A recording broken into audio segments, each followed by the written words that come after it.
Question 2, simplify the expression. We're taking the cube root of 686, x to the fourth, y to the seventh. The first thing I'm going to do, so I'm going to double check to make sure 686 is not a perfect cube. I don't think it is, but if you're using a calculator similar to this, you press the math button, go down to number 4, we can type in 686, and it's not.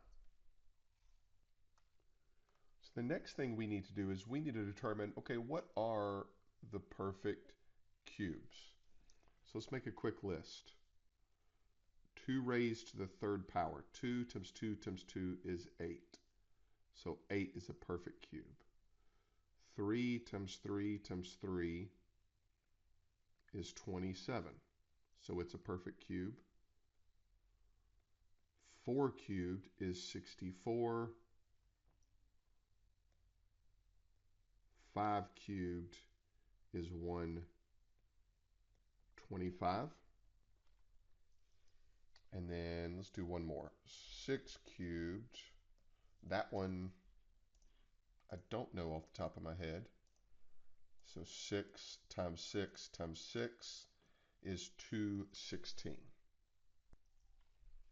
Let's do one more just because I see 7 is showing up in a lot of these answer choices.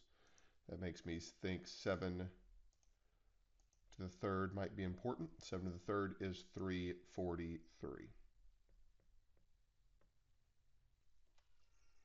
So this is a list you probably want to keep handy because it's going to come up again. But what we're going to do is we need to determine which of these perfect cubes, which of these biggest perfect cubes will divide into 686 evenly.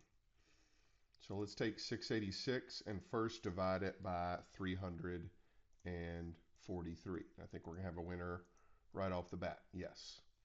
So 343 goes into 686 2 times.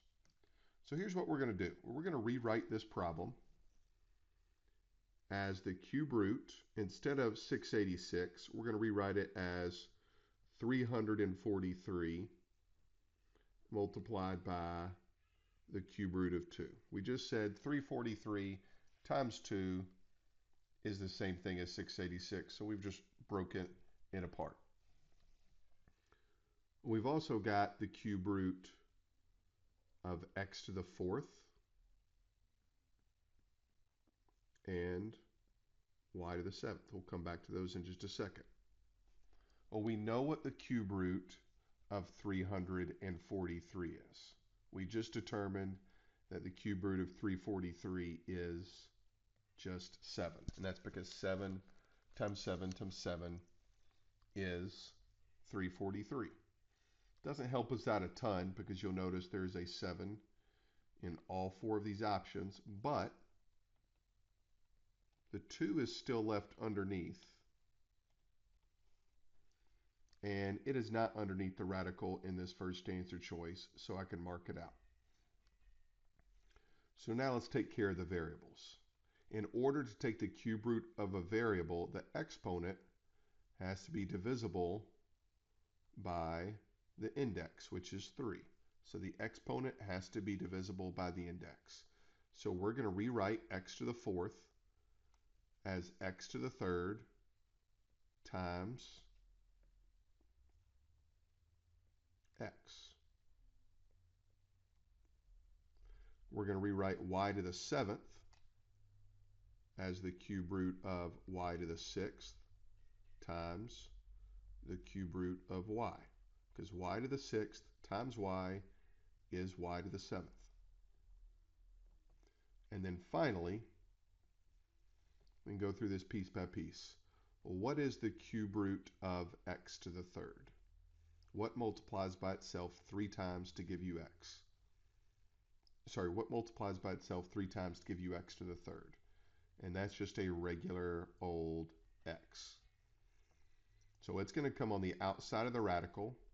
I'm going to include it with the 7 over here. That's we've already taken care of. On the inside of the cube root, we have the 2 and we have the x here. So they're both going to go underneath. I'm just going to mark all this out now so I don't get confused and redo the same part of the problem. And then finally, the cube root of y to the sixth. What multiplies by itself 3 times to give you y to the sixth? Well, that's y squared. In other words, 6 divided by 3 is 2. And then just this regular y is left underneath the radical. So this should be the final answer. And I do see that as an answer right